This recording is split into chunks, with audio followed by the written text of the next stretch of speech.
Dad, what's wrong with the telly?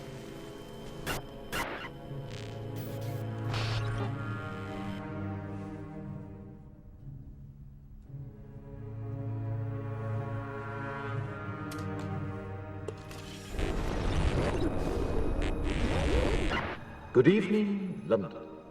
Allow me first to apologize for this. The emergency channel! I do, like many of you, appreciate the comforts of the everyday routine, the security of the familiar, the tranquility of repetition. Bloody hell. I enjoy them as much as any bloke. But in the spirit of commemoration, Who's that, Mum? whereby those important events of the past, usually associated with someone's death or the end of some awful bloody struggle, are celebrated with a nice holiday, I thought we could mark this November the 5th, a day that is sadly no longer remembered, by taking some time out of our daily lives to sit down and have a little chat. There are, of course, those who do not want us to speak. Let me think, just let me think. I suspect even now, orders are being shouted into telephones, and men with guns will soon be on their way. It's Chancellor Sutler. Damn it! Why?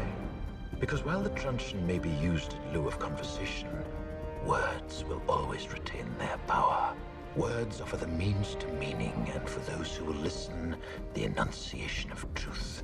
And the truth is, there is something terribly wrong with this country, isn't there? You designed it, sir. You wanted it foolproof. You told me every television in London. Cruelty and injustice, intolerance and oppression. And where once you had the freedom to object, to think and speak as you saw fit, you now have censors and systems of surveillance coercing your conformity and soliciting your submission. We need cameras. How did this happen? Who's to blame? Well, certainly there are those who are more responsible than others, and they will be held accountable. But again, truth be told, if you're looking for the guilty, you need only look into a mirror. I know why you did it. I know you were afraid. Who wouldn't be? War, terror, disease. There were a myriad of problems which conspired to corrupt your reason and rob you of your common sense.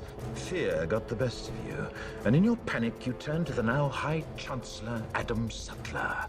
He promised you order, he promised you peace, and all he demanded in return was your silent, obedient consent. Inspector, you're almost through. Last night, I sought to end that silence.